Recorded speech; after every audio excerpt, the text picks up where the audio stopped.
In the last years, we knew a lot about the rooting systems and the biodiversity which comes from these rooting systems has a lot of advantage for the agriculture. How to implement it on your farm, that's a big question. In this image, you can see all kinds of different crops which you can use beside your cash crop. So that means in one time of the year you can harvest something, you can sell good, but on the other time of the year where you're not able to produce something you can sell, try to make the diversity in the soil as large as possible by using these different kind of cover crops.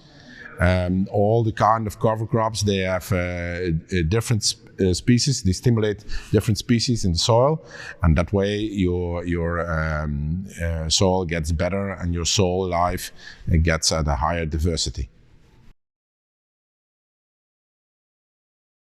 I think it's very important to be inspired by a lot of guys, a lot of people around you who have good ideas, new innovations, but don't take it as a religion. And by that I mean, don't take it as something which is complete and which cannot be transformed. You should take all those inspiration with you and make it on your own and implement it on your own farming business.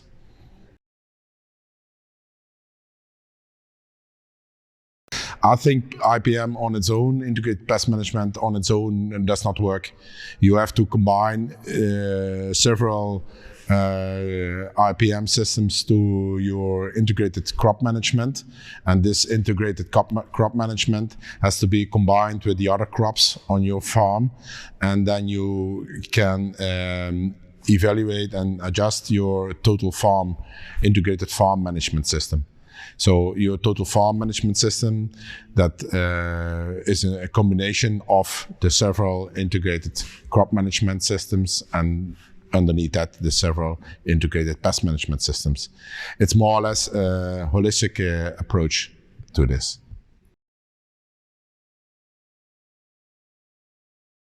The first thing which would be very important is to look at your cultivation depth of the soil. You should try to not mix your soil too deeper than you have bioaggregates in your soil. That would be the first one. The second would be that you try to keep the soil covered all times. So if your soil is naked, you should feel not comfortable with it.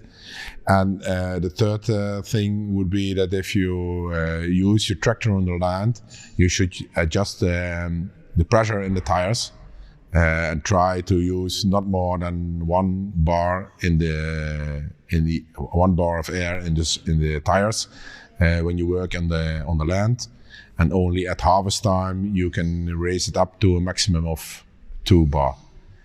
That way you have the less compaction in the soil, and the less compaction you have less troubles with rooting of the plants.